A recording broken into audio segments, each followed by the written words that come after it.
चलो दोस्तों, आज से हम स्टार्ट करेंगे क्लास 10th का साइंस का फुल कोर्स करवाएंगे RBSc का। चलो स्टार्ट करते हैं क्लास 10th का साइंस का chapter number first, food and human health. तो दोस्तों, यदि आपको वीडियो अच्छा लगे तो लाइक और सब्सक्राइब करें। चलो दोस्तों, स्टार्ट करते हैं वीडियो को। तो दोस्तों, सबसे पहले हम जानेंगे व्हाट इज न्यूट्रिशन, है ना। तो इस चैप्टर में हम सबसे पहले पढ़ेंगे कि न्यूट्रिशन होता क्या है। What is nutrition? The process of obtaining food and utilizing it for growth, repair, metabolism is called nutrition. देखो, इसका मतलब है कि एक ऐसा प्रोसेस जिसमें हम जो फूड है उसको ऑब्टेन करते हैं। ऑब्टेन का मीन्स है प्राप्त करते हैं, और यूटिलाइज करते हैं किसके लिए? ग्रोथ, रिपेयर और मेटाबॉलिज्म के लिए, है ना। तो उसे तो हम कहते हैं न्यूट्रिशन।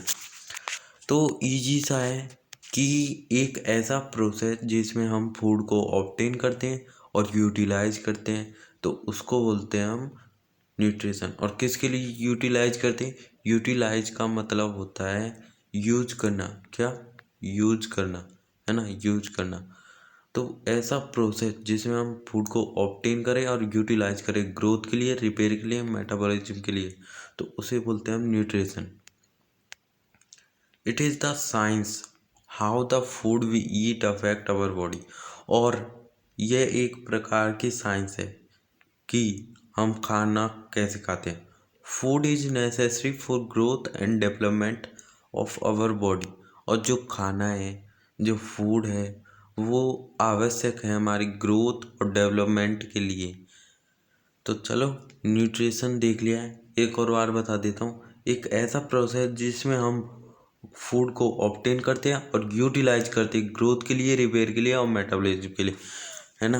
तो उसे बोलते हैं हम व्हाट इज न्यूट्रिशन, मतलब न्यूट्रिशन। तो अब मैं आपसे पूछूंगा कि व्हाट इज न्यूट्रिशन, तो आप जल्दी से बता दोगे कि एक ऐसा प्रोसेस जिसमें हम खाने को प्राप्त करते हैं और यूटिलाइज करते हैं ग्रोथ के लिए, रिपेयर के लिए और मेटाबॉलिज्म के लिए, उसे बोलते हैं हम न्यूट्रिशन। आगे देखते हैं। तो व्हाट इज न्यूट्रिएंट्स? न्यूट्रिएंट्स क्या होते हैं? Nutrients are chemical substance in food which provide energy to living organism. इसका मतलब है कि न्यूट्रिएंट्स केमिकल सब्सटेंस है फूड में जो प्रोवाइड करते हैं एनर्जी लिविंग ऑर्गेनिज्म को। मीन्स मतलब ऐसे केमिकल सब्सटेंस जो फूड में पाए जाते हैं और हमें मतलब लिविंग ऑर्गेनिज्म को प्रोवाइड करते हैं एनर्जी, तो उन्हें हम बोलते हैं nutrients.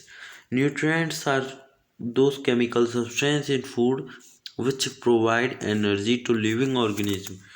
Nutrients are substances that provide nourishment needed for growth and development of life.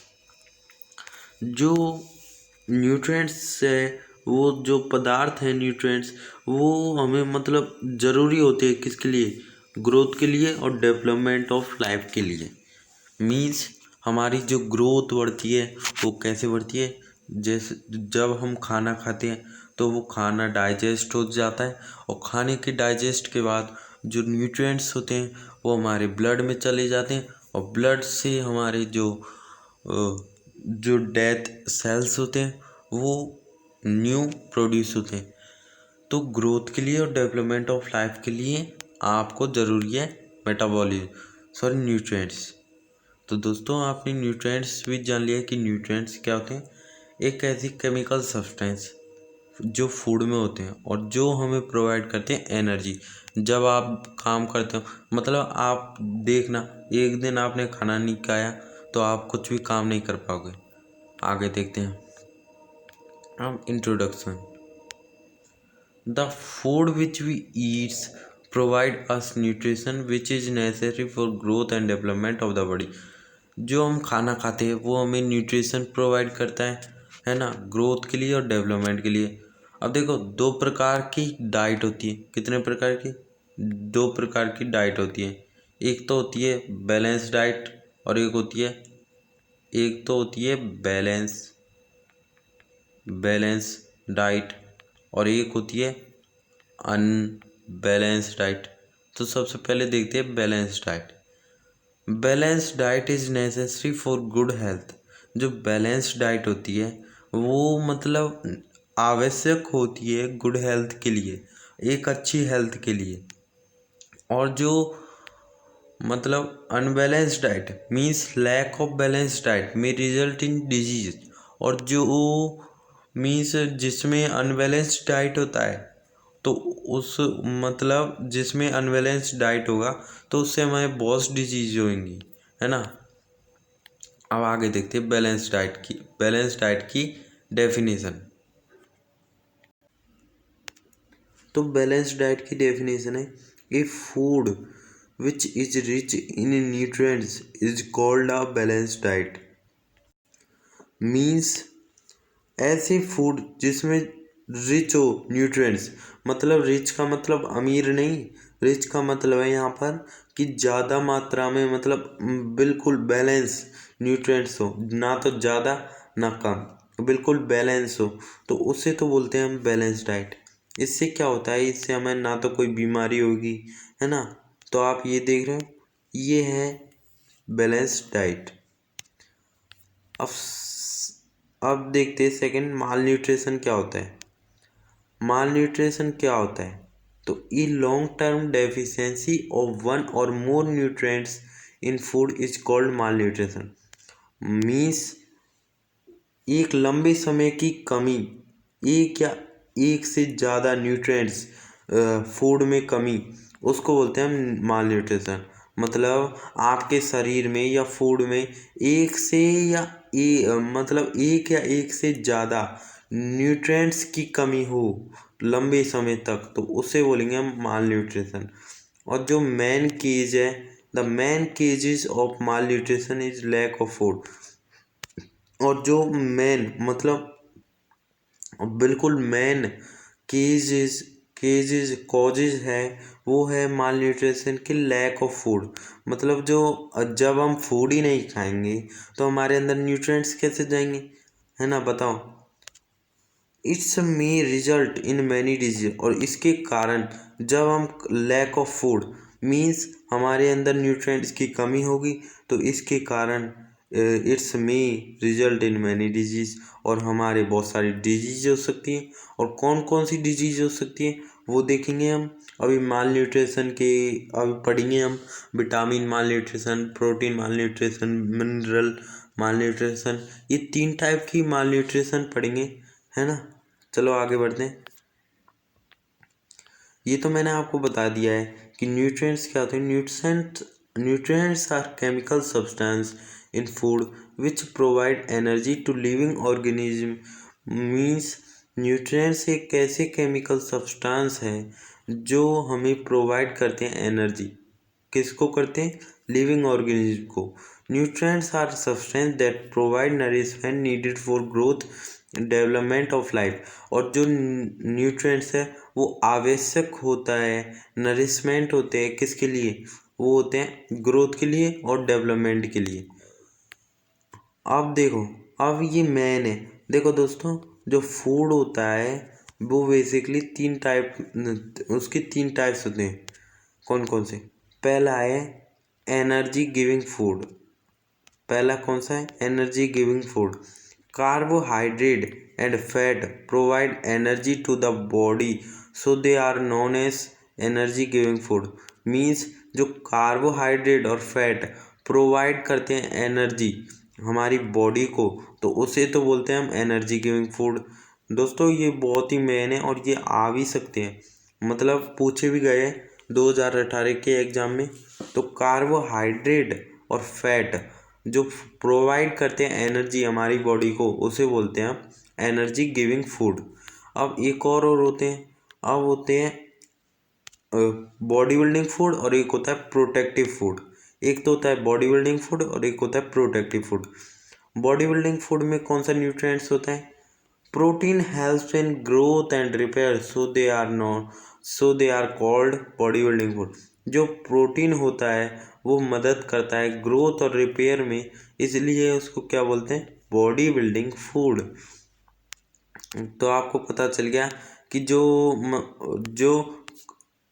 Energy giving food क्या होता है, कार्बोहाइड्रेट और फैट प्रोवाइड करते हैं हमारी एनर्जी को, हमारी बॉडी को एनर्जी प्रोवाइड करते हैं, उन्हें बोलते हैं एनर्जी गिविंग फूड। और जो प्रोटीन हेल्प्स करते हैं, प्रोटीन मदद करते ग्रोथ और रिपेयर में, उन्हें बोलते हैं बॉडी बिल्डिंग फूड। और विटामिन और minerals helps the body in fighting the disease, so they are called protective food. और जो विटामिन और मिनरल्स होते हैं वो हमारी मदद करते हैं जो डिजीज होते हैं उनसे फाइटिंग करने में, तो इसलिए इन्हें बोलते हैं प्रोटेक्टिव फूड। तो हमने अभी जान लिया है कि एनर्जी गिविंग फूड क्या होता है। सबसे पहले हमने जाना था कि एनर्जी गिविंग फूड क्या होता है। Carbohydrates and fat provide energy to the body, so they are known as energy giving food. Means आपसे अब कभी भी पूछ लिया जाए कि एनर्जी गिविंग फूड क्या होता है, एनर्जी गिविंग फूड वो होता है जिसमें कार्बोहाइड्रेट और फैट होता है, तो उसे ही बोलते हैं हम एनर्जी गिविंग फूड। कार्बोहाइड्रेट और फैट हमें प्रोवाइड करते हैं एनर्जी, और उसी को बोलते हैं हम एनर्जी गिविंग फूड। और सेकंड होता है body building food. Body building food में क्या होता है, जो प्रोटीन होता है वो मदद करता है ग्रोथ और रिपेयर के लिए, हमारी बॉडी की ग्रोथ और रिपेयर के लिए और मेटाबॉलिज्म के लिए वो मदद करता है, इसलिए so they are called body building food. तो इसे बोलते हैं बॉडी बिल्डिंग फूड। और एक और होता है protective food. Vitamin and minerals helps the body in the fighting the disease, so they are called protective food. जो विटामिन्स और मिनरल्स होते हैं वो हमारी मदद करते हैं जो डिजीज होते हैं उनसे फाइटिंग करने में, उनसे लड़ाई करने में, तो उन्हें बोलते हैं प्रोटेक्टिव फूड। तो हमने 3 प्रकार के फूड पढ़े थे, एक तो एनर्जी गिविंग फूड, और एक बॉडी बिल्डिंग फूड, और एक protective food. Energy giving food में क्या होता है, इसमें होता है कार्बोहाइड्रेट एंड फैट, और बॉडी बिल्डिंग फूड में होता है प्रोटीन, और जो प्रोटेक्टिव फूड होता है उसमें होता है मिनरल्स एंड विटामिन्स। तो हमने इनके बारे में जान लिया है। अब देखो मैं आपको एक और चीज़ बता देता हूँ, जो न्यूट्रिएंट्स इन फूड, जो फूड में न्यूट्रिएंट्स कितने होते हैं, जो फूड होता है उसमें न्यूट्रिएंट्स होते हैं 6। अब कौन कौन से होते हैं वो 6, एक तो होता है कार्बोहाइड्रेट, एक होता है फैट, एक होता है विटामिन, एक होता है मिनरल, एक होता है प्रोटीन और वाटर। देखो कार्बोहाइड्रेट और फैट, इनको क्या बोलते हैं हम, इनको बोलते हैं एनर्जी गिविंग फूड। और विटामिन्स और मिनरल्स को क्या बोलते हैं हम, इसको बोलते हैं प्रोटेक्टिव फूड। और प्रोटीन्स को क्या बोलते हैं हम, प्रोटीन्स को बोलते हैं बॉडी बिल्डिंग फूड। तो ये रहा, कार्बोहाइड्रेट और फैट को बोलते हैं एनर्जी गिविंग फूड, विटामिन्स और मिनरल्स को बोलते हैं प्रोटेक्टिव फूड, और प्रोटीन को बोलते हैं बॉडी बिल्डिंग फूड, और एक होता है वाटर। तो ये 6 न्यूट्रिएंट्स और कंपोनेंट्स होते हैं फूड में। एक तो होता है carbohydrate, fat, vitamins, minerals, protein, water. कितने होते हैं, 6 होते हैं। तो ये तो हमने जान लिया था कि न्यूट्रिएंट्स कितने होते हैं फूड में। अब हम जानेंगे विटामिन माल न्यूट्रिशन। अब ये माल न्यूट्रिशन, देखो दोस्तों हम माल न्यूट्रिशन कितने टाइप के पढ़ेंगे इस चैप्टर में, हम पढ़ेंगे 6 टाइप माल न्यूट्रिशन। सॉरी दोस्तों, हम पढ़ेंगे 3 टाइप्स। पहला हो गया विटामिन माल न्यूट्रिशन, सेकंड है प्रोटीन माल न्यूट्रिशन, और थर्ड पढ़ेंगे हम मिनरल माल न्यूट्रिशन। तो सबसे पहले स्टार्ट करते हैं विटामिन माल न्यूट्रिशन को, कि विटामिन माल न्यूट्रिशन क्या होता है। The lack of vitamins lead to vitamin malnutrition. Means जो विटामिन्स जो lack of vitamins lead to vitamin malnutrition, मतलब जो विटामिन्स होते हैं उनकी कमी के कारण विटामिन माल न्यूट्रिशन होता है। देखो लैक का मतलब होता है कमी, तो विटामिन्स की कमी के कारण विटामिन माल न्यूट्रिशन होता है। अब देखो इसमें कौन कौन सी डिजीज पढ़ेंगे विटामिन मालन्यूट्रिशन। पहला पढ़ेंगे vitamin A, vitamin B1, vitamin B2, vitamin B3, vitamin C और विटामिन डी। और इनके ये साइंटिफिक नेम है, ये आपको याद करने। चलो इस मैं आपको पढ़ा देता हूँ इसको अच्छी तरह से। देखो विटामिन ए, इसको बोलते हैं विटामिन ए, और इसका जो साइंटिफिक नेम है वो है रेटिनॉल। इसकी कमी से क्या होता है, इसकी कमी से होता है नाइट ब्लाइंडनेस। नाइट ब्लाइंडनेस क्या होती है, रतौंधी, मतलब जो रात को डिम लाइट में देखने में डिफ़िकल्टी होती है। Difficulty in seeing in dim light, मतलब देखने में समस्या होती है डिम लाइट में। और सेकंड, अब विटामिन B1 से क्या होता है, विटामिन B1 से होता है बेरी बेरी, और इसका जो साइंटिफिक नेम है वो है थियामाइन। थियामाइन, इसके जो सिम्टम्स है वो है वीक हार्ट बीट कम, मतलब वीक हो जाती है, वीक मसल्स हो जाते हैं और नर्व हो जाती है। तो बेरी बेरी की समस्या से वीक तो हार्ट बीट हो जाती है, वीक मसल्स हो जाते हैं और वीक नर्व हो जाती है। फिर जो आता है वो आता है विटामिन B2। विटामिन B2 का जो साइंटिफिक नेम है वो है राइबोफ्लेविन, और इसकी मतलब डिजीज होती है इससे डिजीज होती है राइबोफ्लेवोनिसिस। और इस राइबोफ्लेवोनिसिस के सिम्टम्स क्या है, सिम्टम्स है cracked skin, near lips and mouth, loss of memory. एक बार आप इनको मतलब पढ़ लेना, फिर आपको अपने आप याद हो जाएगा। Niacin, vitamin B3। Vitamin B3 का जो साइंटिफिक नेम है वो है नियासिन। इसकी कमी से इसकी डिजीज है पेलाग्रा। पेलाग्रा होता है, पेलाग्रा का जो सिम्टम है वो है crust formation on tongue and skin, जो पपड़ी सी जमने लग जाती है हमारी जो जो जीभ होती है और स्किन होती है, टंग होती है और स्किन होती है, वहाँ पर पपड़ी पपड़ी सी जमने लग जाती है। और विटामिन सी से होता है एस्कॉर्बिक एसिड। इसका जो साइंटिफिक नेम है वो है एस्कॉर्बिक एसिड, और इससे होता है स्कर्वी, और स्कर्वी से होता है ब्लीडिंग ऑफ गम्स और स्पॉट ऑन स्किन। मीन्स जो मतलब दांत होते हैं उनमें खून निकलते हैं, है ना, और जो स्किन होती है उन पे स्पॉट हो जाते हैं। अब है लास्ट हमारा कैल्सीफेरोल, मीन्स विटामिन डी। और कैल्सीफेरोल इसका साइंटिफिक नेम है।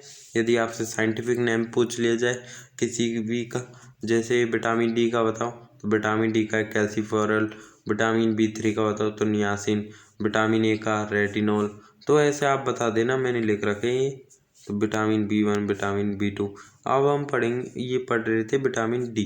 विटामिन डी से होता है रिकेट, और रिकेट से क्या होता है, जो बोन्स होती है, जो पैरों की हड्डियाँ होती है वो बैंड हो जाती है, और जो नीस होती है, मतलब जो घुटने होते हैं वो अपने आप से मतलब चिपक जाते हैं। अभी देखना, मैं आपको दिखाता हूँ कैसे। देखो ये तो होती है विटामिन ए नाइट ब्लाइंडनेस। देखो नाइट में ऐसे दिखता है, कैसे दिखता है, मतलब डिफ़िकल्टी होती है डिम लाइट में देखने में रात को। और ये symptom of scurvy, vitamin C की कमी से स्कर्वी। देखो दांतों में खून निकल रहे, ये देखो दांतों में खून निकल रहे। ओह, अभी मैं बता रहा ना, विटामिन डी की कमी से होता है रिकेट्स। और रिकेट्स में क्या होता है, जो ये जो नीस होते हैं वो come closer to each other, अपने पास में जुड़ जाते हैं, ये है ना, तो इससे होता है रिकेट्स। और अभी मैंने आपको एक बताया नहीं है, इसमें बुक में नहीं दे रखा है, मतलब विटामिन माल न्यूट्रिशन में नहीं दे रहा का आयोडीन। आयोडीन होता है, उसकी कमी से होता है गोइटर। क्या होता है, गोइटर। और जो आयरन होता है, आयरन की कमी से होता है एनीमिया। एनीमिया में क्या होता है, देखो यहाँ पर देखो कितनी सारी घनी सेल है, तो यहाँ पर देखो कितनी कम सेल है। मतलब ये, यदि आपको आयरन की कमी हो गई है तो ये जो आपकी आरबीसी है वो बहुत ही कम हो जाती है, और नहीं हुई तो आपकी जो आरबीसी है देखो ये बिल्कुल नॉर्मल रहती है। तो ये तो पढ़ा था हमने विटामिन माल न्यूट्रिशन के बारे में। अब देखते हैं हम प्रोटीन माल न्यूट्रिशन के बारे में। तो प्रोटीन माल न्यूट्रिशन क्या होता है, the lack of protein in diet में lead to protein malnutrition. Means इसका मीन्स है कि प्रोटीन की कमी से प्रोटीन मालन्यूट्रिशन होता है। Protein malnutrition generally affect children, pregnant women and adolescent. जो प्रोटीन मालन्यूट्रिशन होता है वो जनरली अफेक्ट करता है एक तो चिल्ड्रन को, प्रेग्नेंट वुमेन को और एडोलेसेंट को। अब देखो, जो डिजीज होते हैं वो दो प्रकार के होते हैं प्रोटीन मालन्यूट्रिशन के। एक तो होता है क्वासिकोर और दूसरा होता है मारस्मस। सो इन दोनों के बारे में वेरी वेरी इंपॉर्टेंट है। लो मैं स्टार लगा देता हूँ यहाँ पर, वेरी वेरी इंपॉर्टेंट है। सबसे पहले देखेंगे हम क्वासिकोर के बारे में, फिर हम देखेंगे मारस्मस के बारे में। चलो देखते हैं क्वासिकोर और मारस्मस के बारे में। तो ये आप देख रहे हो, देखो ये तो मारस्मस का पेशेंट है और ये क्वासिकोर का पेशेंट है। देखो यहाँ क्वासिकोर में ब्लोटेड स्टोमक हो गया, मीन्स जो पेट है वो बाहर निकल के आ गया। और देखो ये मारस्मस में बिल्कुल हड्डी कंकाल तंत्र दिख रहा है। देखो यहाँ पर भी पेट बाहर निकल आ गया, ये कंकाल तंत्र है। चलो स्टार्ट करते हैं क्वासिकोर। तो क्वासिकोर क्या होता है? Deficiency of protein. अब देखो डेफिशिएंसी का मतलब होता है कमी। क्या होता है? कमी। अब देखो deficiency of protein causes called kwashiorkor, means deficiency of protein causes called kwashiorkor. जो प्रोटीन की कमी से, किसकी? प्रोटीन की कमी से जो कॉज होता है, मतलब बीमारी होती है, उसको बोलते हैं हम क्वासिकोर। अब सिम्टम्स क्या है क्वासिकोर के, देख लेते हैं। एक तो है ब्लोटेड स्टोमक, मतलब जो पेट है वो बाहर निकल आता है। ड्राई एंड स्पॉटी स्किन, जो स्किन है वो ड्राई हो जाती है, स्पॉट, और स्किन पे जो स्पॉट हो जाते हैं। स्किन बिकम पेल, जो स्किन होती है वो बाद में पीली पड़ जाती है। और लैक ऑफ हंगर, और भूख नहीं लगती बिल्कुल भी। तो ये आप देख रहे हो, ये देखो, ये देख रहे हो। तो ये ब्लोटेड स्टोमक हो गया। जो वो है स्किन पेल हो गई, पीली हो गई, और इसको बिल्कुल भी भूख नहीं लगती। लैक ऑफ हंगर, क्या? हंगर। और जो है स्किन है वो ड्राई और स्पॉटी हो गई। तो ये तो था क्वासिकोर। तो क्वासिकोर के बारे में क्या जाना कि जो प्रोटीन की कमी होती है उससे होता है क्वासिकोर। और क्वासिकोर के सिम्टम क्या है? ब्लोटेड स्टोमक है, ड्राई स्पॉटी स्किन है, स्किन भी कम पेल हो जाती है, लैक ऑफ हंगर है। और ये अफेक्ट मतलब कौन से पर्सन को अफेक्ट करता है? तो ये करता है स्मॉल चिल्ड्रंस को और वुमेन्स को। तो हमने क्वासिकोर के बारे में देख लिया है। और ये जनरली अफ्रीका कंट्री में पाई जाती है। कौन सी? अफ्रीका। अपनी इंडिया में तो इतना नहीं है, लेकिन अफ्रीका कंट्री है, वहाँ पर ये बहुत पाई जाती है, अफ्रीका कंट्री में। सेकंड देखते हैं मारस्मस। इसके तो नाम से ही पता चल रहा है, मारस्मस, कंकाल। Marasmus when the diet lack of both protein and energy giving food it lead marasmus. देखो, जब डाइट लैक मतलब प्रोटीन की कमी और एनर्जी गिविंग फूड की कमी, उससे होता है मारस्मस। अब ये एनर्जी गिविंग फूड क्या होता है? एनर्जी गिविंग फूड अभी अभी मैंने आपको बताया, कार्बोहाइड्रेट्स और फैट, जो हमें एनर्जी प्रोवाइड करते हैं उन दोनों को बोलते हैं हम एनर्जी गिविंग फूड। मतलब प्रोटीन की कमी और कार्बोहाइड्रेट और फैट की कमी, मतलब एनर्जी गिविंग फूड की कमी, उसके कारण हो जाता है मारस्मस। अब इसके सिम्टम्स क्या है? सिम्टम्स देखते हैं। Symptoms of marasmus, patient become thin, जो पेशेंट होता है वो बिल्कुल पतला हो जाता है। बॉडी अपीयर लाइक स्केलेटन, और जो बॉडी है वो स्केलेटन सी दिखती है। आई स्किन डीप, जो आई है वो बिल्कुल डीप हो जाती है, बिल्कुल गहरी हो जाती है, मतलब अंदर चली जाती है। और ये अफेक्ट किसको करता है? कौन से पर्सन को अफेक्ट करता है? ये करता है स्मॉल चिल्ड्रन को। तो हमने मारस्मस के बारे में देख लिया है कि मारस्मस किसकी कमी से होता है? एक तो प्रोटीन और एनर्जी गिविंग फूड। इसके सिम्टम्स क्या है? जो पेशेंट होता है वो बहुत पतला हो जाता है। देखो आपको इधर बताता हूँ, ये जो पेशेंट है बिल्कुल पतला सा है, बिल्कुल पतला हो गया है। और आई को देखो बिल्कुल अंदर घुस गई है, इनसाइड द आई, है ना। और बॉडी बिल्कुल कैसी दिख रही है, बॉडी अपीयर लाइक स्केलेटन, मतलब बॉडी बिल्कुल कंकाल तंत्र दिख रही है, तो स्केलेटन दिख रही है। तो ये तो था मारास्मस के बारे में, है ना। अब ये मतलब ये कॉजेस क्या है इस मारास्मस के को, एक तो पॉवर्टी है, पॉवर्टी मीन्स गरीबी, गरीबी में ढंग से खाना नहीं मिलता। Lack of protein and carbohydrate in diet, और जो डाइट में प्रोटीन की और कार्बोहाइड्रेट की कमी होती है उसके कारण भी जो मारास्मस हो सकता है। और लैक ऑफ मदर मिल्क, जो माँ का दूध होता है वो नहीं मिलता, तो उसके कारण भी मारास्मस हो सकता है। अब इसका ट्रीटमेंट क्या है, चलो हमने कॉजेस तो देख लिए, अब इसका ट्रीटमेंट क्या है, इसका वही है ट्रीटमेंट, हमें जो प्रोटीन और माल न्यूट्रिशन है ना उसकी कमी है इसमें मारास्मस में, तो उसको उन्हीं को देना है, सूटेबल न्यूट्रिशन देना है, मतलब बिल्कुल रिच न्यूट्रिशन देना है। तो ये तो रहा मारास्मस। अब देखो दोस्तों, अब पढ़ेंगे हम वाटर के बारे में। आप अपनी बुक में देखो, अब वाटर के बारे में देख रखा है, अगला प्रोटीन माल न्यूट्रिशन के बारे में देख के, मतलब दोस्तों प्रोटीन माल न्यूट्रिशन पढ़ा दिया है, विटामिन माल न्यूट्रिशन पढ़ा दिया, अब बचा है हमारा मिनरल माल न्यूट्रिशन। तो हम मिनरल माल न्यूट्रिशन को भी पढ़ा देता हूँ पहले, फिर हम वाटर के बारे में पढ़ेंगे, वाटर की प्रॉपर्टीज़ पढ़ेंगे, और जो कंटेमिनेटेड वाटर है उसके बारे में पढ़ेंगे।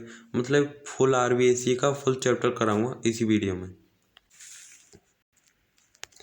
तो दोस्तों हम अब देखेंगे मिनरल माल न्यूट्रिशन के बारे में। देखो एक बार और बता देता हूँ, मैंने आपको विटामिन माल न्यूट्रिशन करा दिया, एक तो विटामिन माल न्यूट्रिशन करा दिया, एक प्रोटीन माल न्यूट्रिशन करा दिया। अब मैं कराने जा रहा हूँ मिनरल माल न्यूट्रिशन। तो माल न्यूट्रिशन क्या होता है ये मैंने आपको पहले ही बता दिया कि एक न्यूट्रिएंट्स या एक से ज़्यादा न्यूट्रिएंट्स की कमी, उसी को बोलेंगे हम माल न्यूट्रिशन। विटामिन माल न्यूट्रिशन क्या होता है, जिसमें प्रोटीन की कमी होती है, सॉरी जिसमें विटामिन की कमी होती है। प्रोटीन माल न्यूट्रिशन क्या होता है, जिसमें प्रोटीन की कमी होती है। इसमें मैंने आपको दो बीमारी बताई थी, एक तो बताया था क्वासिकोर और एक बताया था मारास्मस। क्वासिकोर और मारास्मस, क्वासिकोर किसकी कमी से होता है, प्रोटीन की कमी से, और जो मारास्मस होता है वो प्रोटीन और एनर्जी गिविंग फूड की वजह से होता है। तो आपको समझ में आया इतना। तो अब हम देखेंगे मिनरल माल न्यूट्रिशन के बारे में।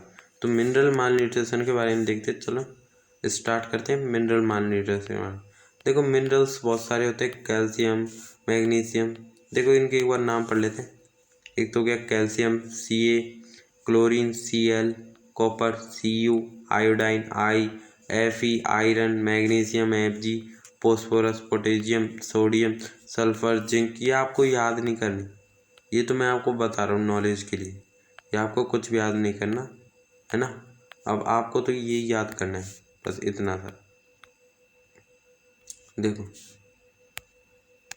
इसमें से कुछ नहीं आएगा, जो मैं पढ़ा रहा हूँ ना इसी में से आएगा और कुछ नहीं आएगा। चलो mineral malnutrition, mineral required in very small quantity. तो देखो दोस्तों, मिनरल मालन्यूट्रिशन पढ़ेंगे। अब मिनरल मालन्यूट्रिशन क्या होता है, मतलब mineral required in very small quantity. वैसे भी आप जानते ही होंगे कि जो मिनरल्स है उनकी हमें ना हमारी बॉडी में बहुत ही कम क्वांटिटी में ज़रूरत होती है। और मिनरल मैंने आपको बताए थे अभी, कैल्शियम, आयरन, आयोडीन, है ना, तो बहुत सारे बताए थे, क्लोरीन। तो आयरन होता है वो रेड ब्लड सेल के लिए आवश्यक होता है, और यदि आयरन की कमी हो गई तो क्या होता है, एनीमिया हो जाता है। और एनीमिया हो जाता है, मैंने आपको बताया था, एनीमिया से क्या होता है, एनीमिया से जो ब्लड्स मतलब आरबीसीस होते हैं, रेड ब्लड सेल्स होते हैं, वो बहुत सारे होते हैं, लेकिन एनीमिया के कारण क्या होता है, जो आरबीसी होता है वो बहुत ही कम हो जाती है, अभी अभी मैंने बताया पीछे। अब जो lack of calcium result in weak bones, अब कैल्शियम के बारे में देखो, यदि आपको ऐसे आ जाए क्वेश्चन पूछ ले, कैल्शियम की कमी से क्या होता है, कैल्शियम से क्या होता है, मतलब इसके रिजल्ट क्या आते हैं, इससे होता है वीक बोन्स, इससे क्या हो जाता है, वीक बोन्स हो जाते हैं, और टीथ भी होते हैं, टीथ भी वीक हो जाते हैं। Lack of iodine slow down the activity of thyroid gland and cases are disease goitre. देखो मैंने आपको गोइटर के बारे में भी बताया था, जो गला है वो फूल जाता है बिल्कुल। Lack of iodine slow down the activity of thyroid gland and causes a disease goitre which is called goitre. तो गोइटर बीमारी का नाम है। आयोडीन की कमी से क्या होता है, जो थायराइड ग्लैंड होता है ये लैरिंक्स में होता है, इसकी एक्टिविटी कम हो जाती है और इसके कारण हो जाता है गोइटर, है ना। तो ये तो हो गए मिनरल मालन्यूट्रिशन। अब हम देखेंगे मिनरल मालन्यूट्रिशन के बाद, now we will discuss about the water. तो दोस्तों हम वाटर के बारे में देखें। देखो हमारी बुक में वाटर के बारे में बहुत सारे दे रहे हैं, लेकिन जो मेन है, मेन को ही हम पढ़ेंगे, मेन पॉइंट है ना, उन्हीं को हम पढ़ेंगे और जो आ सकते हैं। देखो सबसे पहले पढ़ेंगे प्रॉपर्टीज ऑफ वाटर। क्या पढ़ेंगे, प्रॉपर्टीज ऑफ वाटर, मतलब जो वाटर होती है उसकी क्या प्रॉपर्टीज होनी चाहिए, तो उनको पढ़ेंगे। चलो स्टार्ट करते हैं properties of water. Properties of water, water should be colourless. सबसे पहला पॉइंट, जो वाटर है वो होना चाहिए कलरलेस। यदि आपको कभी भी पानी में मतलब कलर दिखाई दे, जैसे ब्लू, रेड, ग्रीन, तो उसको मत पीना कभी भी, क्योंकि वाटर, आप समझ जाना कि वाटर में कोई केमिकल या हार्मफुल सब्सटेंस मिलाया गया है। वाटर कैसा होना चाहिए, बिल्कुल कलरलेस होना चाहिए। वाटर शुड बी ऑर्डरलेस, जो वाटर है वो बिल्कुल साफ सुथरा होना चाहिए। Water should be free from any visible impurities, और जो वाटर है उसमें कोई भी विजिबल इम्प्योरिटीज़ नहीं होनी चाहिए। जैसे आप पानी पी रहे हो, उसमें गिलास में देखो, आँख से कुछ मतलब ऐसे दिख तो नहीं रहा कि पानी में कुछ छोटी छोटी चीज़ें तैर रही है, बिल्कुल विजिबल इम्प्योरिटीज़ नहीं दिखनी चाहिए। Water should have right balance of minerals, और जो वाटर है उसका जो मिनरल्स है, वाटर में जो मिनरल्स होते हैं वो बिल्कुल भी मतलब बिल्कुल सही होने चाहिए। अब अभी अभी मैंने बताया था कि मिनरल्स की कमी से क्या होते हैं, मिनरल्स में जैसे आ गया आयरन, आयरन की कमी से क्या होता है, एनीमिया हो जाता है। और एक बताया था मैंने कैल्शियम, कैल्शियम की कमी से क्या होता है ना, वीक बोन्स हो जाते हैं। और एक और बताया था आयोडीन, आयोडीन की कमी से हो जाता है गोइटर। तो मतलब मिनरल बहुत आवश्यक है हमारे लिए। तो अब क्या है, अब तो हम आरओ का पानी पी रहे हैं, जिससे क्या होता है, जो आरओ होता है वो आरओ क्या करता है, मिनरल्स को मतलब मिनरल्स को नहीं पहुंचाता, सिर्फ पानी आ जाता है, और मिनरल्स हमारे लिए ज़रूरी है। अब जो अंडरग्राउंड वाटर होता है उसमें बहुत सारे मिनरल्स होते हैं और वो हमारे लिए अच्छा भी होता है। लेकिन अब तो हमें आरओ का ही पीना पड़ेगा, क्योंकि हालत ही ऐसी है, अब गंदा पानी हो गया है इसलिए। तो हमने प्रॉपर्टी और देख लेते हैं वाटर की प्रॉपर्टीज। पीएच है जो वाटर का वो बैलेंस होना चाहिए। अब देखो बैलेंस कितना होता है, 7 होना चाहिए पीएच। अब यदि आपको पीएच नहीं पता तो मैं एसिड बेस एंड सॉल्ट मतलब सभी चैप्टर कराऊंगा क्लास 10th के आरबीएससी के, तो आप चिंता मत करिए, है ना। तो देखो जो वाटर है उसका जो पीएच है वो कितना मतलब बैलेंस होना चाहिए, और बैलेंस कहाँ पर होता है, वो होता है 7 पर। Water should have proper amount of dissolved oxygen, और जो वाटर है उसमें बिल्कुल प्रॉपर अमाउंट में ऑक्सीजन होना चाहिए।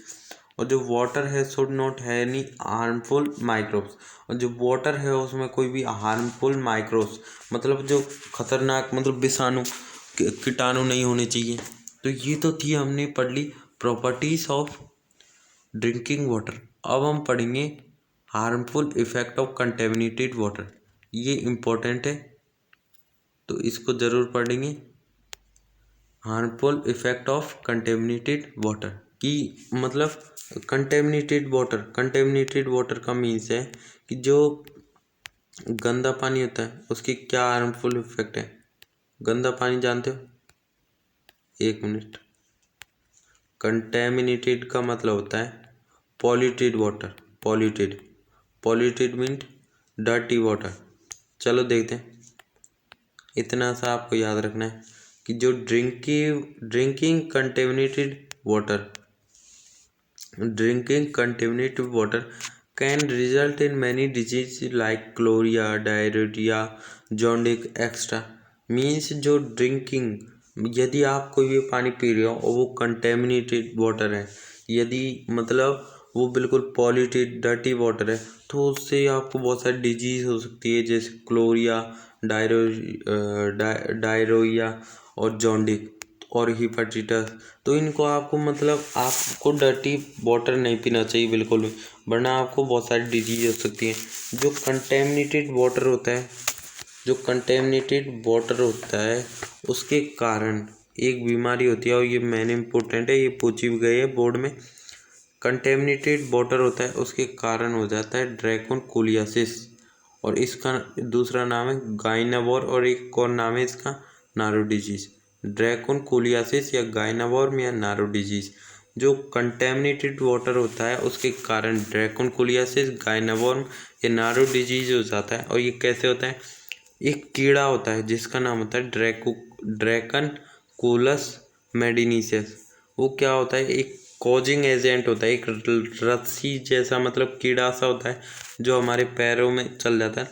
लेकिन this disease has been eradicated and India was declared Goina worm disease free country by WHO in 2000। जो WHO वर्ल्ड हेल्थ ऑर्गेनाइजेशन, अब तो जानते ही होंगे कोरोना वायरस चल रहा है, जो WHO का नाम बहुत बार सुन लिया होगा, वर्ल्ड हेल्थ ऑर्गेनाइजेशन।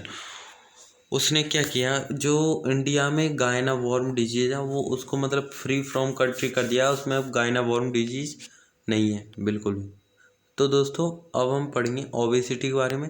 हमने वाटर के बारे में पढ़ लिया, तो हमारा नेक्स्ट टॉपिक है ओबेसिटी।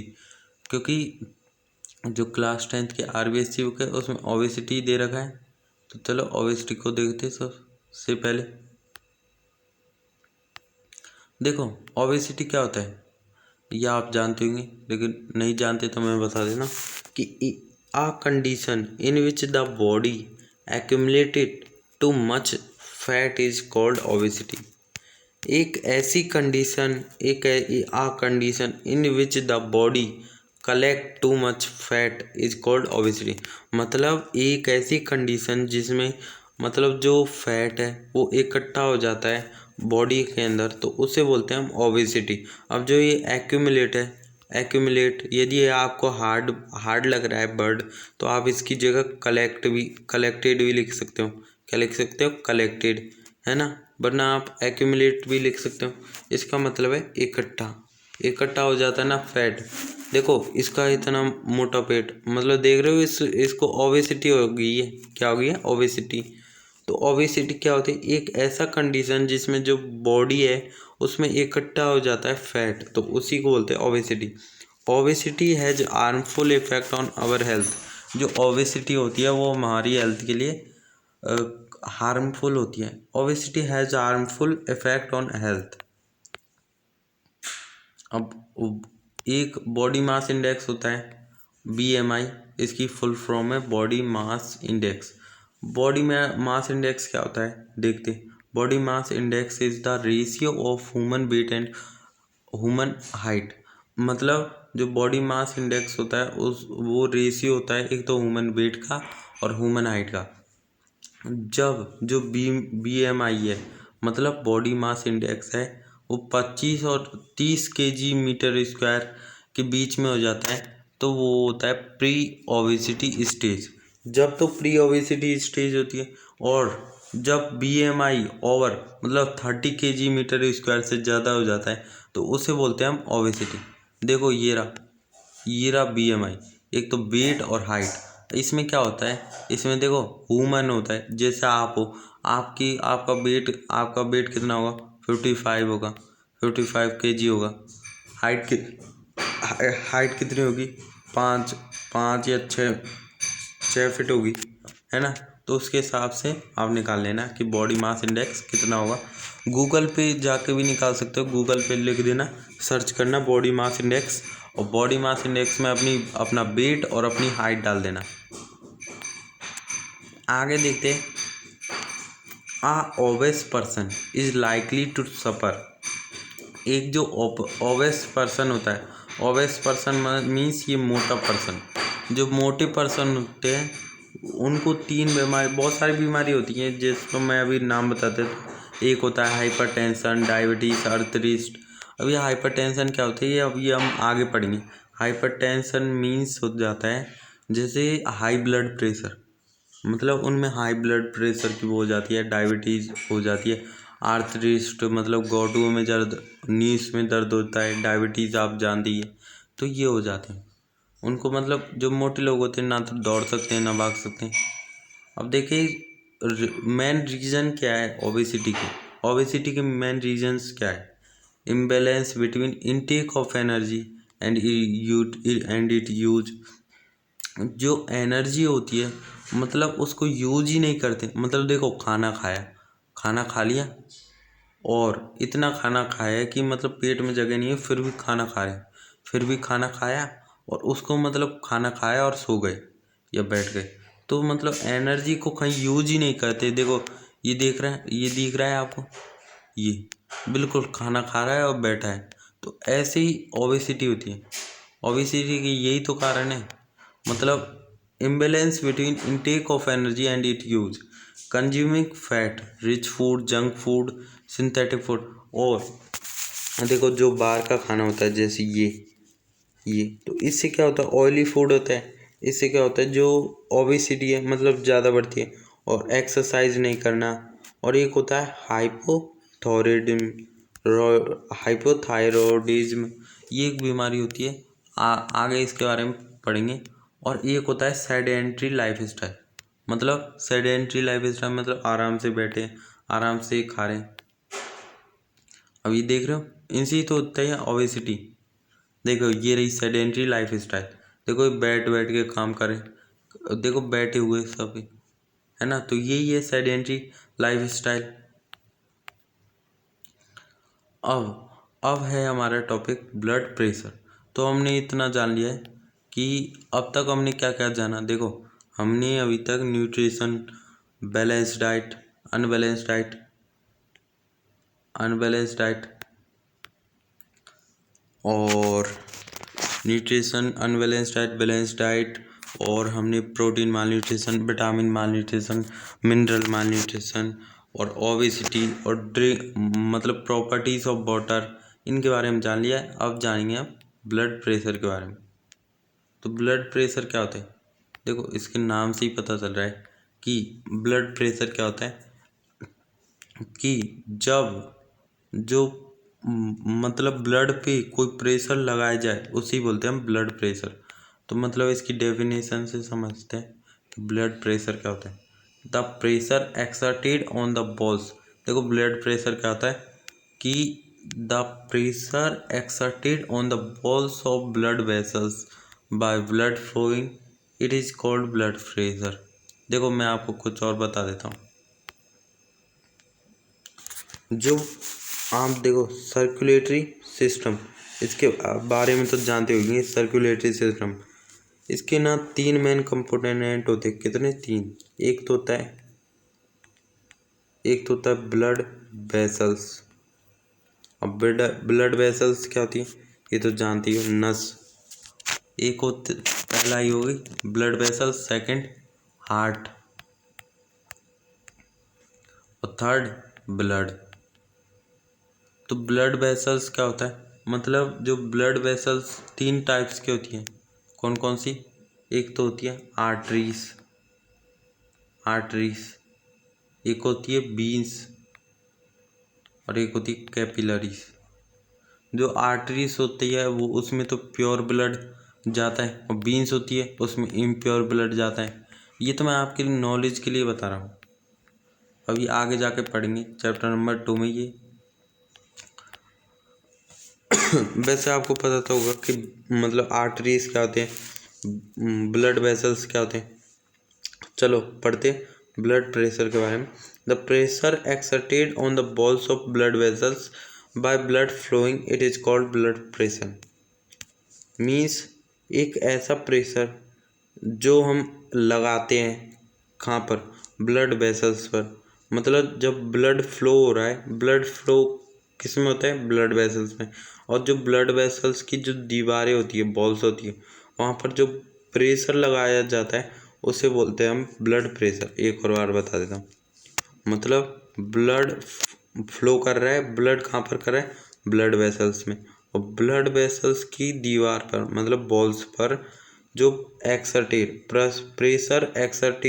प्रेशर लगाया जाए, एक्सर्टेड मीन्स लगाया जाए, जो प्रेशर लगाया जाए उसी को बोलते हैं ब्लड प्रेशर। एक हेल्दी पर्सन के लिए जो ब्लड प्रेशर होता है वो होता है 120/80 mm/Hg। जो एक हेल्दी पर्सन होता है उसका जो ब्लड प्रेशर होता है वो होता है 120 से 80 mm/Hg। 120/80 mm/Hg, ये वेरी इंपॉर्टेंट है, एक नंबर में पूछ सकते हैं। Blood pressure is expressed in systolic and diastolic. जो ब्लड प्रेशर होता है वो मीन्स मतलब दो टाइप में दिखाई देता है, एक तो होता है सिस्टोलिक और डायस्टोलिक। अब सिस्टोलिक क्या होता है, डायस्टोलिक क्या होता है, इसको देखते हैं। इसके बारे में तो जानते ही क्या है, ये हार्ट है। तो देखो सिस्टोलिक क्या होता है और सिस्टोलिक क्या होता है और डायस्टोलिक क्या होता है। देखो सिस्टोलिक में जो हार्ट होता है वो क्या हो जाता है, कॉन्ट्रैक्ट हो जाता है। और डायस्टोलिक में क्या होता है, जो हार्ट होता है वो रिलैक्स हो जाता है। सिस्टोलिक में तो कॉन्ट्रैक्ट होता है, हार्ट में रिलैक्स हो जाता है। और कॉन्ट्रैक्ट में क्या होता है, पंपिंग होती है, मतलब देखो पंपिंग बाहर जाता है, बाहर मतलब जो ब्लड है वो बाहर जाता है। और डायस्टोलिक में क्या होता है, ब्लड अंदर आता है। क्या होता है, ब्लड अंदर आता है। समझ गए कि जो सिस्टोलिक होता है उसमें पंपिंग होती है, मतलब वो कॉन्ट्रैक्ट होता है, और डायस्टोलिक में वो रिलैक्स होता है। तो उस अभी देखते हैं हम उसकी डेफिनेशन फेमिनेशन देख लेते हैं। ये देखो, ये एक ब्लड प्रेशर एक इंस्ट्रूमेंट होता है, इसमें लिखा होता है सिस्टोलिक और डायस्टोलिक कितना हुआ है। Systolic blood pressure, it is the pressure of arteries when heart contract and pump blood into arteries। एक ऐसा प्रेशर, मतलब आर्टरीज का प्रेशर जब हार्ट कॉन्ट्रैक्ट करता है और पंप करता है ब्लड को आर्टरीज में, तो उसे बोलते हैं हम सिस्टोलिक ब्लड प्रेशर। यदि ये डेफिनेशन आपको हार्ड लग रही तो इस डेफिनेशन के बजाय आप ये कर लीजिए, the pressure during contraction of left ventricle is called systolic blood pressure. मतलब जो प्रेशर लगता है, मतलब प्रेशर के टाइम जो कॉन्ट्रैक्शन होता है लेफ्ट वेंट्रिकल का, उसे बोलते हैं हम सिस्टोलिक ब्लड प्रेशर। और ये लेफ्ट वेंट्रिकल क्या होता है, जो हार्ट होता है उसके 4 चैम्बर होता है। एक तो होता है लेफ्ट वेंट्रिकल, राइट वेंट्रिकल, और लेफ्ट आर्टरीज और राइट आर्टरीज, ये होते हैं। और ये हमेशा हाई रहता है, इट ऑलवेज हाई। कैसा, हाई।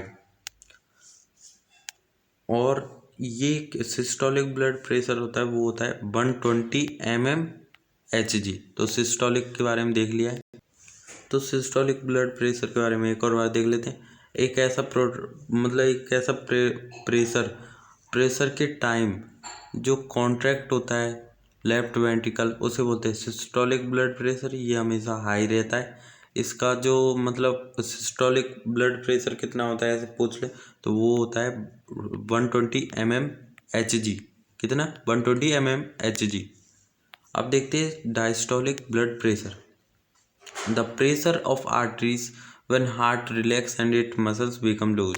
जब प्रेशर आर्टरीज का मतलब आर्टरीज का प्रेशर होता है तब हार्ट है वो रिलैक्स होता है, और क्या होता है जो मसल्स होती है वो बिकम लूज हो जाती है, बाद में लूज हो जाती है। देखो ये आपको याद नहीं होगी, मतलब इजी से है, लेकिन आप इसको कर लो। The pressure during the relaxation of left ventricle is called diastolic blood pressure. मतलब जो रिलैक्सन होता है, मतलब रिलैक्स करता है जब हार्ट लेफ्ट वेंट्रिकल में जब जो प्रेशर लगता है और रिलैक्स करता है लेफ्ट वेंट्रिकल, तो उसे बोलते हैं डायस्टोलिक ब्लड प्रेशर। और ये हमेशा लो रहता है। कितना रहता है? 80 mmHg। 80 mmHg diastolic blood pressure. तो डायस्टोलिक ब्लड प्रेशर क्या होता है ये देख लिया। देखो एक और बार देख लेते हैं कि जब प्रेशर लगता है और रिलैक्स होता है लेफ्ट वेंट्रिकल, तो उसे तो हम बोलते हैं डायस्टोलिक ब्लड प्रेशर। और ये हमेशा लो रहता है। कितना रहता है?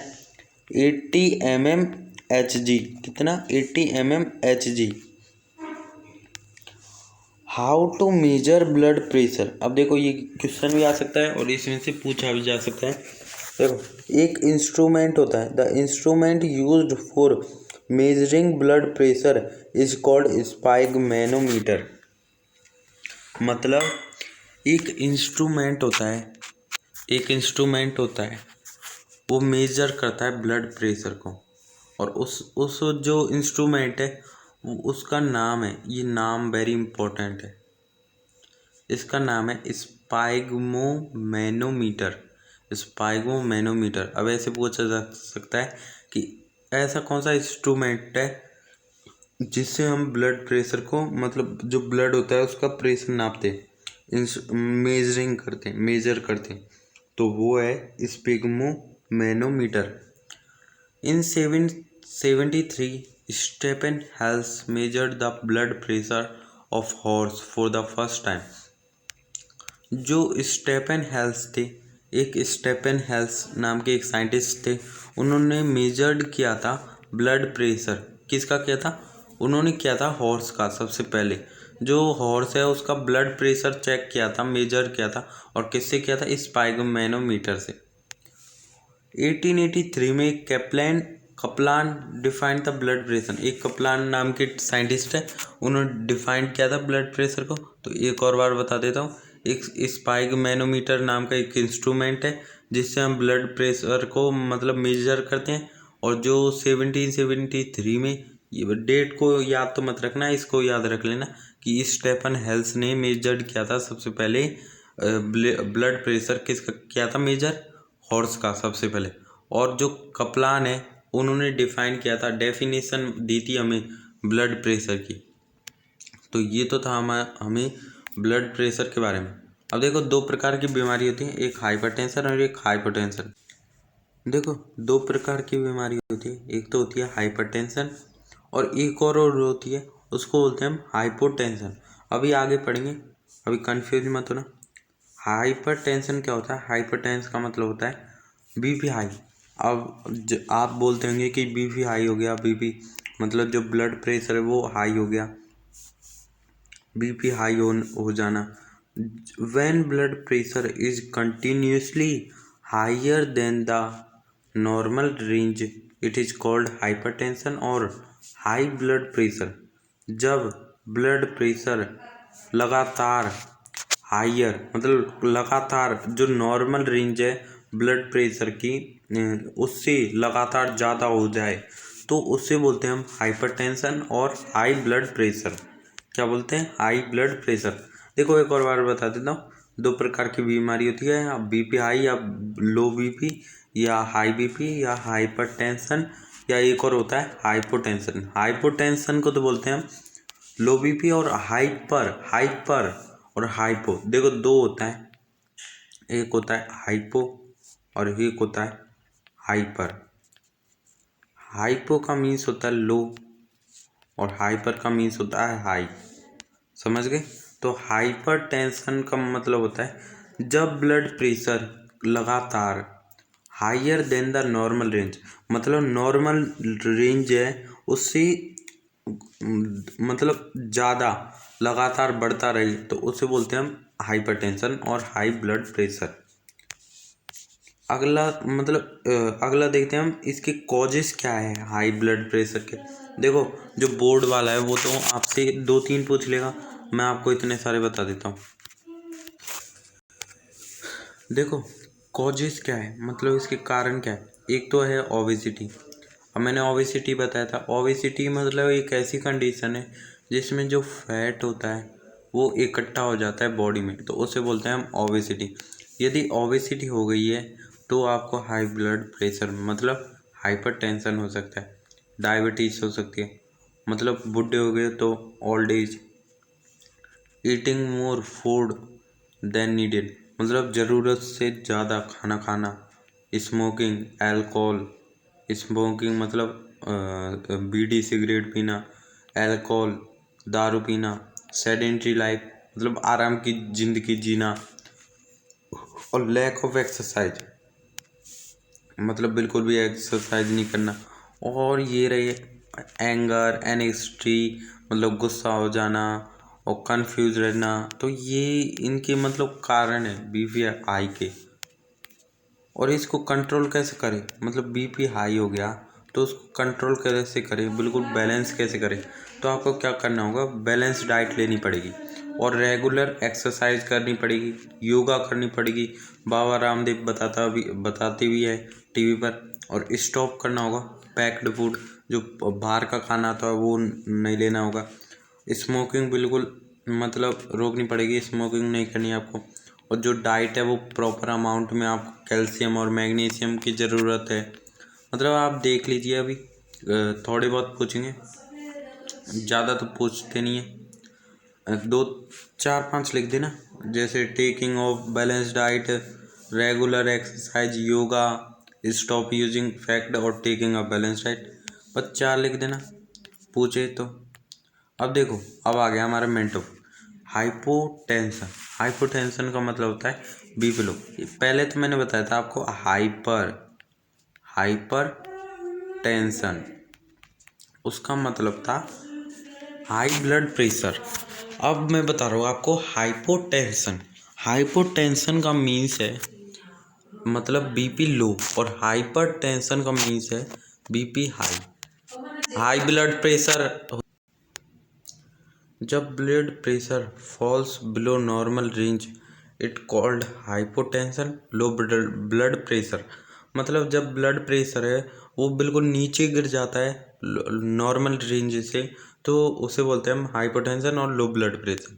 एक और बार बताते हैं, जब ब्लड प्रेशर फॉल्स बिलो मतलब नीचे गिरना, नीचे गिर जाता है नॉर्मल रेंज से, तो उसको बोलते हैं हाइपोटेंशन या लो ब्लड प्रेशर। उसमें क्या था, हाइपरटेंशन में जब ब्लड प्रेशर मतलब कंटिन्यूसली लगातार बढ़ता रहता है ना, मतलब नॉर्मल रेंज से वो बढ़ता रहता है, तो उसे तो बोलते हैं हम हाइपरटेंशन।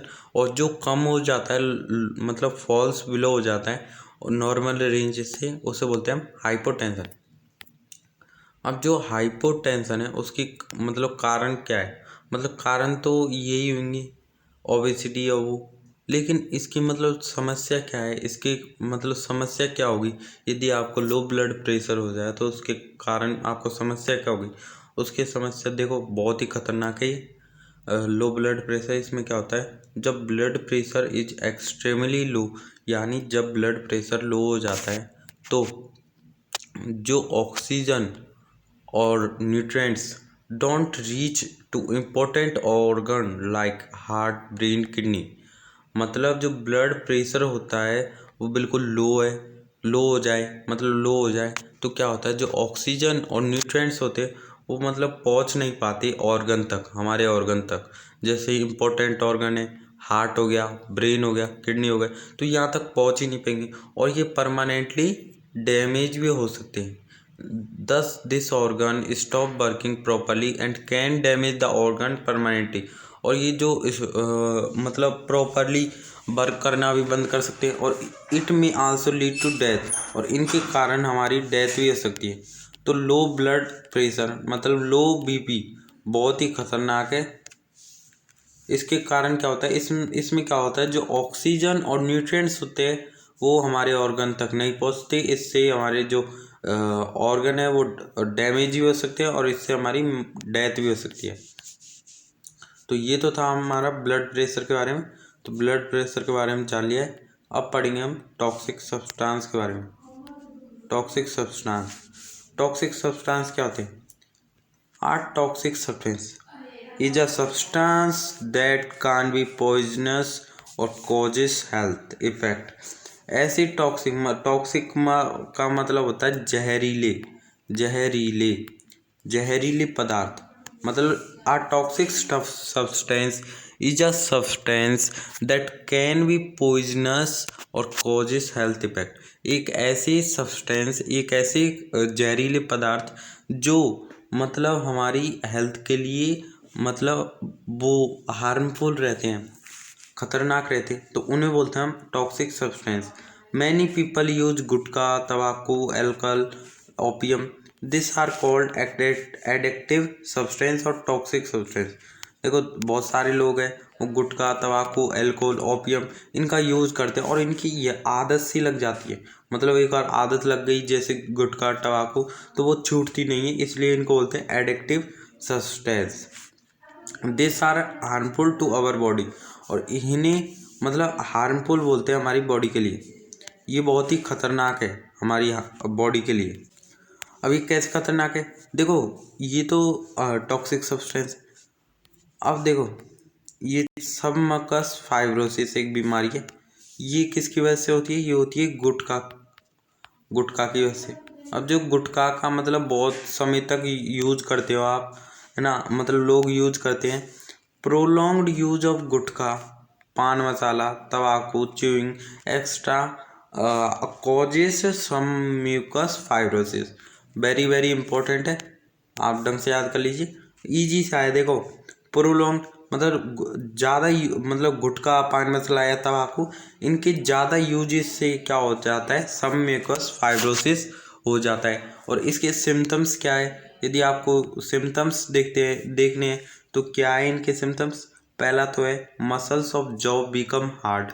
जो मसल्स है, मतलब मसल्स है जो जॉ की, अभी जॉ तो आप जानते हो जबड़ा, इसकी जो मसल्स है बिल्कुल हार्ड हो जाती है। और it become difficulty to open the mouth, और जो माउथ होता है उसको खोलने में, पूरा खोलने में बहुत ही मतलब डिफ़िकल्टी होती है। और अल्सर इन माउथ, और जो छाले हो जाते हैं, इन्फ्लेमिनेशन इन माउथ, और छाले और पपड़ी सी जमने लग जाती है। ये आप पिक्चर देख रहे हो, इसमें क्या हो रहा है, देखो ये 3 सेंटीमीटर से ज़्यादा नहीं खुल रहा है इसका मुंह। अब इसको हो गया सम म्यूकस फाइब्रोसिस। तो आप समझ गए, जो गुटखा होता है, पान मसाला होता है, तंबाकू होता है, उसकी ज़्यादा यूजेस से सम म्यूकस फाइब्रोसिस हो सकता है। इससे क्या होता है, जो मसल्स है, जो जॉ की जो मसल्स है वो हार्ड हो जाती है, और जो ओपन माउथ है वो ओपन मतलब मुश्किल से होता है, और जो माउथ में छाले और पपड़ी सी जमने लग जाती है, तो उसे तो बोलते हैं हम सम म्यूकस फाइब्रोसिस। अब देखो क्वेश्चन भी आया है 2021 में 2 नंबर का, what is sub mucus fibrosis.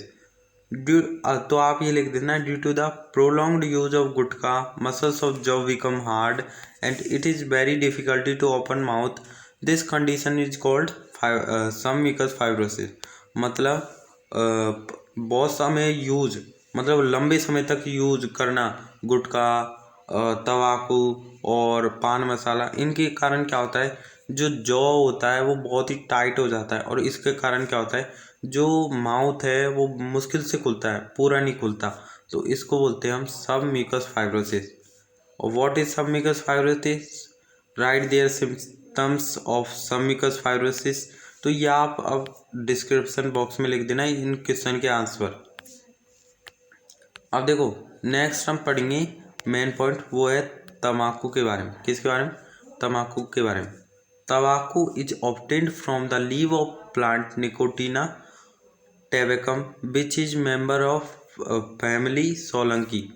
देखो जो तम्बाकू है वो हमें कहाँ से मिलता है, जो तम्बाकू का एक पेड़ होता है जिसका नाम होता है निकोटीना टैबेकम, और निकोटीना टैबेकम होता है, उसके जो पत्ते होते हैं, लीव्स होते हैं, वहाँ से हमें मिलता है। अब ऐसे भी पूछा जा सकता है कि जो तम्बाकू होता है वो हमें कहाँ से मिलता है, वो मिलता है हमें लीव्स ऑफ द प्लांट, मतलब ये जो आप पत्ते देख रहे हो इनसे मिलता है हमको तम्बाकू। और ये तम्बाकू है, इसके पेड़ का नाम क्या है, निकोटीना टैबेकम, वेरी इंपॉर्टेंट है। और ये कौन सी मतलब फैमिली का मेंबर है, ये है सोलंकी फैमिली का मेंबर। तो ये वेरी वेरी इंपॉर्टेंट है। एक और बार बता देता हूँ, जो तम्बाकू है वो हमें लीव्स ऑफ द प्लांट से मिलता है, मतलब पत्तों से मिलता है, और ये निकोटीना तंबाकू निकोटीना टैबेकम इसका पेड़ का नाम है, इस पूरे का मतलब निकोटीना टैबेकम। और ये कौन सी फैमिली का मेंबर है? ये है सोलंकी। ये वेरी इंपॉर्टेंट है। तंबाकू लीव्स कंटेन 1 या 8% nicotine which is an alkaloid. देखो क्या होता है कि जो तंबाकू है उसके जो पत्ते होते हैं उसमें क्या होता है, एक निकोटीन हार्मफुल सब्सटेंस होता है, वो होता है निकोटीन, उसको बोलते हैं निकोटीन। और कितना होता है ये आपसे पूछा जा सकता है, तो 1 और 8% तक होता है। कितना होता है? 1 और 8% तक होता है, और जो कि एक एल्कालॉइड होता है। पीपल यूज तंबाकू विद पान मसाला, गुटखा और बाइटलर। जो लोग होते हैं वो तंबाकू का यूज करते हैं पान मसाला के साथ और गुटखा और तंबाकू के साथ। और जो तंबाकू होता है यूज्ड बीड़ी, सिगरेट, सिगर, चिलिम, हुक्का एक्स्ट्रा, तो इनका यूज करते हैं। तो अभी हमने क्या देखा कि जो तंबाकू होता है, तंबाकू होती है, वो हमें कहाँ से मिलती है? जो प्लांट होता है, और प्लांट का नाम क्या है? निकोटीना टैबेकम। और निकोटीना टैबेकम किस फैमिली का मेंबर है? वो है सोलंकी। और इसमें एक निकोटीन हार्मफुल सब्सटेंस होता है, और वो कितना होता है? 1.8 मतलब 1 या 8% निकोटीन सब्सटेंस होता है, जो कि एक एल्कोलॉइड होता है। अब देखो हार्म्स ऑफ तंबाकू यूजेस, मतलब जो तंबाकू है उसको यूज करने के मतलब हार्मफुल वो क्या है, मतलब खतरनाक, मतलब उसके डिसएडवांटेज क्या है?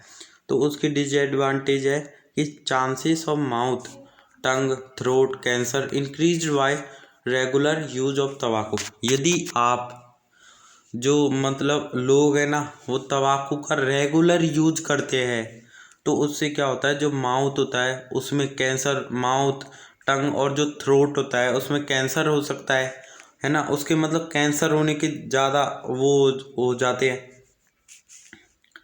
और निकोटीन प्रेजेंट इन तंबाकू, देखो जो निकोटीन प्रेजेंट इन तंबाकू thickens the walls of arteries due to which the blood pressure and heartbeat increase. देखो जो निकोटीन प्रेजेंट होता है तंबाकू में, मैंने आपको पहले बताया था, और वो क्या करता है, जो आर्टरीज होता है उसकी दीवारों को थिकन्स बना देता है। उससे क्या होता है, जो हमारा ब्लड प्रेशर होता है और हार्ट बीट होता है वो इंक्रीज हो जाता है, ब्लड प्रेशर और हार्ट बीट इंक्रीज हो जाती है। और यूज ऑफ तंबाकू by pregnant lady decrease the development of embryo. और यदि कोई प्रेग्नेंट लेडी वो तंबाकू का यूज करती है तो उसका जो एम्ब्रॉय होता है वो डिक्रीज हो जाता है, मतलब उसका डेवलपमेंट। और एक ये मेन इम्पोर्टेंट बात है कि carbon monoxide in cigarette smoke destroy RBC and thus reduce the oxygen carrying capacity of blood.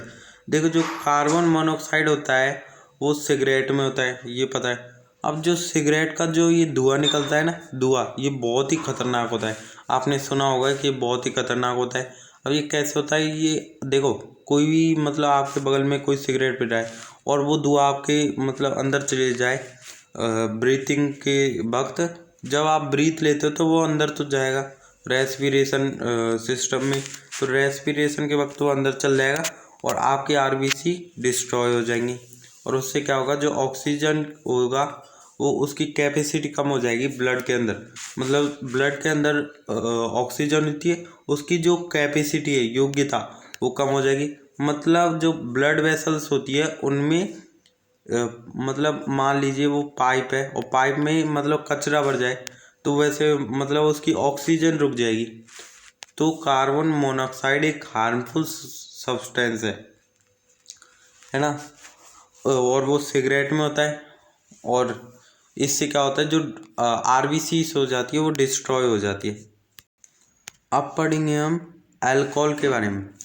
ये भी एक टॉक्सिक सब्सटेंस है। मैंने अल्कोहल का मतलब होता है दारू, वाइन।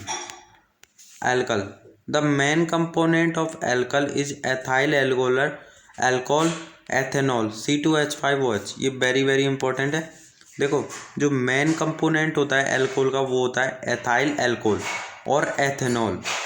इसका जो मतलब केमिकल फॉर्मूला है वो है C2H5OH। इसको पूछ सकते हैं, इसको याद कर लेना, C2H5OH, C2H5OH। तो जो मेन कंपोनेंट होता है एल्कल का वो होता है एथाइल एल्कोहल। इसका फॉर्मूला क्या होता है? C2H5OH। Ethanol is highly addictive substance. जो एथेनॉल होता है, एक बार यदि एल्कल की आदत लग गई ना तो वो मुश्किल से छूटती है। और इट्स परसेंट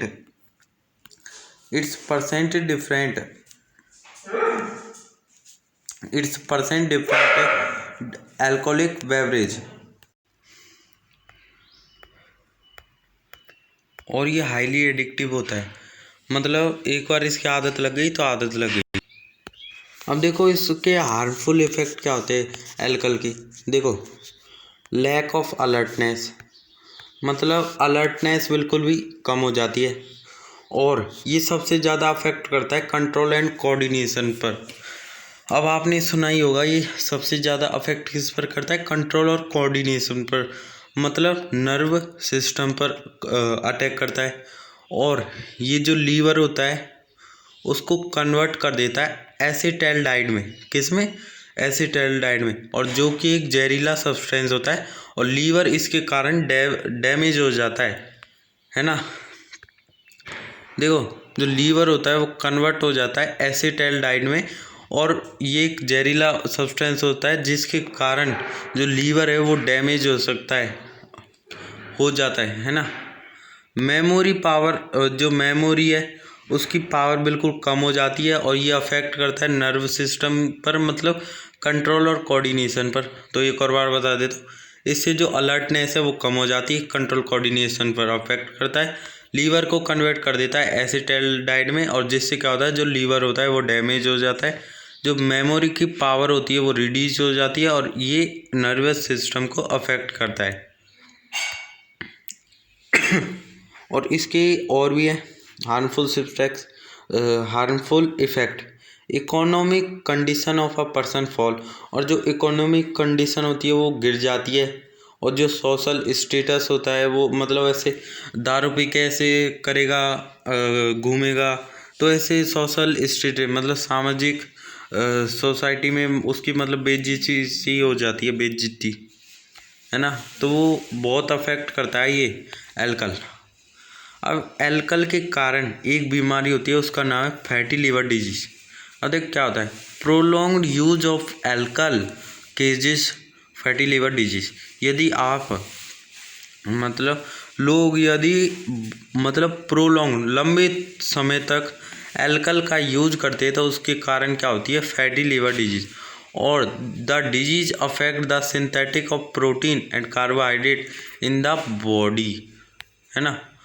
तो ये तो जान लिया। अब देखो, फूड एडल्ट्रेशन के बारे में जानिए। किसके बारे में? फूड एडल्ट्रेशन के बारे में। ये देखो, अभी लास्ट टॉपिक है, क्लास 10th का लास्ट टॉपिक है, तो अब चैप्टर ख़त्म होने वाला है।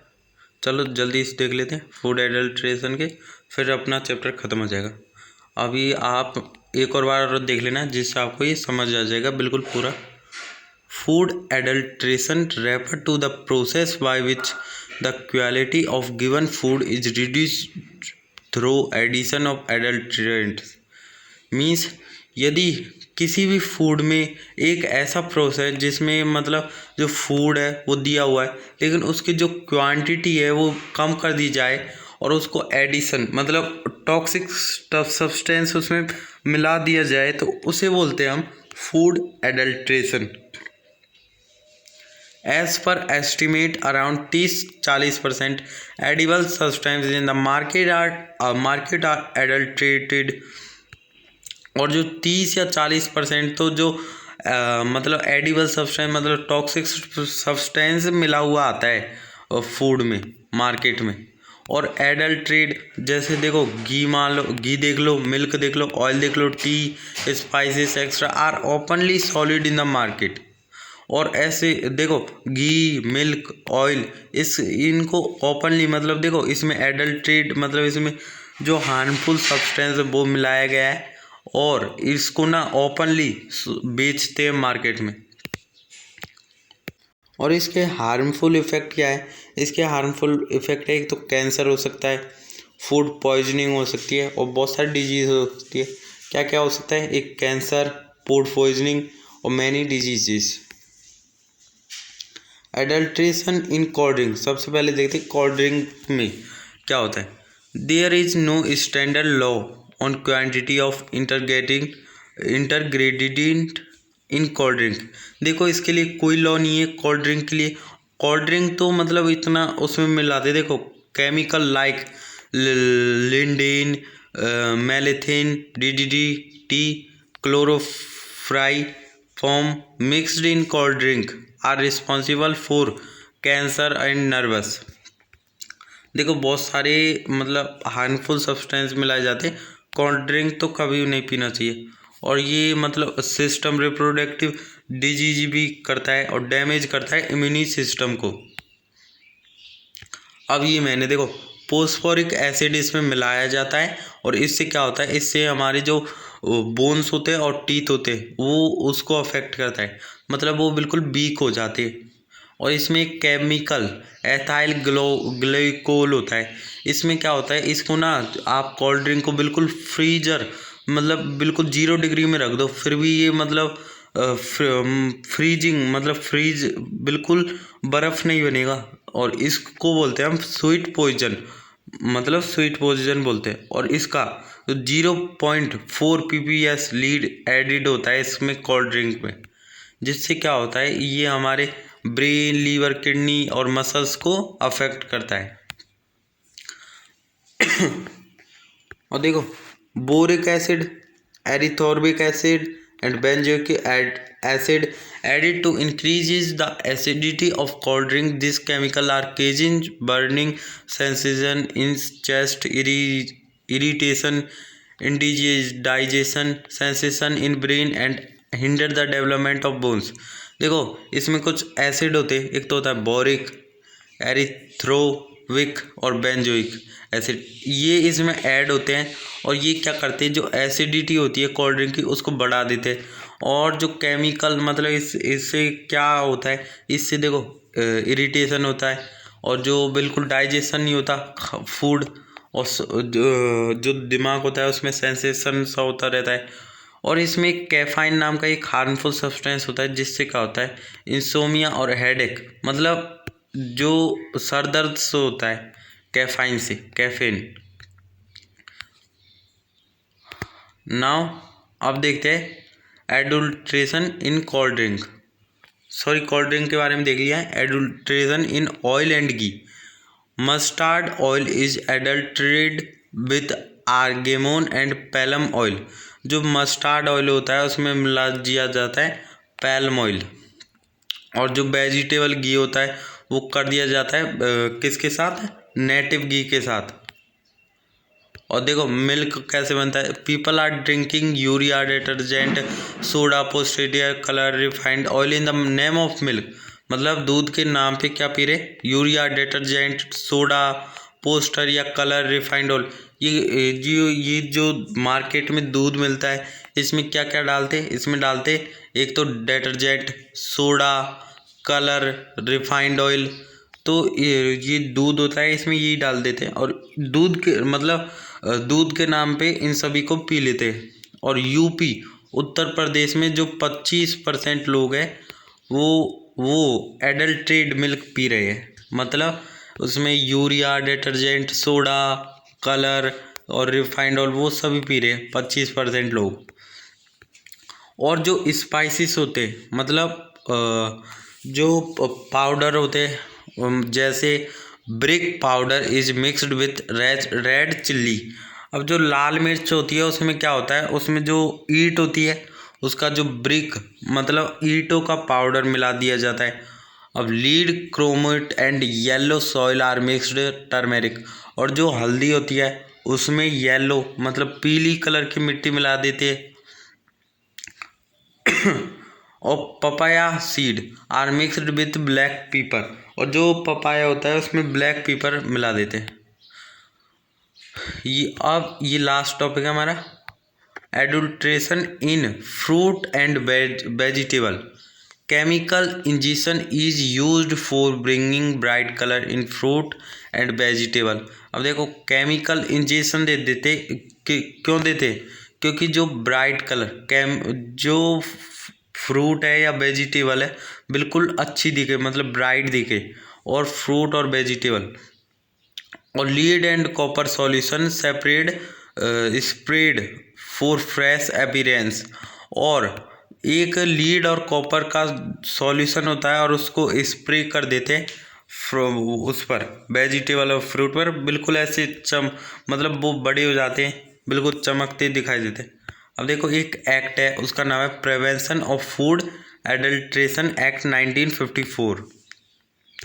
इसके हिसाब से क्या होगा, the main law regarding food safety prevention of food adulteration, the section 65 of the talk about adulteration of food with insecticides and adulteration in food product। देखो क्या होगा कि ये 1954 एक्ट के हिसाब से जो प्रिवेंशन ऑफ फूड है, इसकी देखो फुल फॉर्म भी आ सकती है, PFA means prevention of food adulteration, PFA prevention food adulteration. इसके हिसाब से जो मतलब जो भी कोई एडल्ट्रेशन की मतलब बात करता हुआ पकड़ा गया तो उसको मतलब जेल हो सकती है, जेल होगी, है ना। और मतलब ये तो बुरी बात है, मतलब उसमें मिला रहे, देखो ये तो मतलब इसलिए एक्ट बनाया गया है 1954। इससे क्या होगा, यदि कोई पकड़ा जाता है, यदि ऐसे मिलाया जाता, मतलब कोई दुकान है उसमें दूध में ऐसे ये डिटर्जेंट, रिफाइंड ऑयल और रेड चिल्ली में जो ब्रिक्स का पाउडर होता है वो मिला रहा है और वो पकड़ा गया तो उसको मतलब जेल हो सकती है। तो इसमें वही लिखा हुआ है, ये कौन से लॉ के हिसाब से, ये एक्ट 1954 और इसका नाम है the prevention of food adulteration act 1954। Thank you very much. Bye दोस्तों। यदि वीडियो अच्छा लगे तो लाइक और सब्सक्राइब करें।